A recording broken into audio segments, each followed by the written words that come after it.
अगर आपको लगता है सर्दियों के लिए आप पूरी तरह तैयार नहीं हैं, तो रिलैक्स, आप बिल्कुल सही जगह आए हो।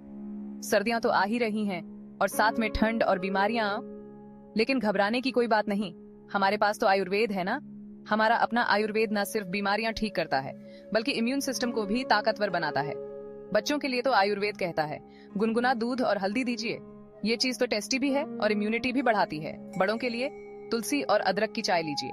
गले की खराश और सर्दी से बचने के लिए ये तो कमाल की चीज है। आजकल की मेडिसिन भले ही जल्दी असर दिखाती हूँ, लेकिन आयुर्वेद का असर लंबे समय तक रहता है और कोई साइड इफेक्ट्स भी नहीं। तो इस बार सर्दियों में आयुर्वेद अपनाइए और बीमारियों को भगाइए।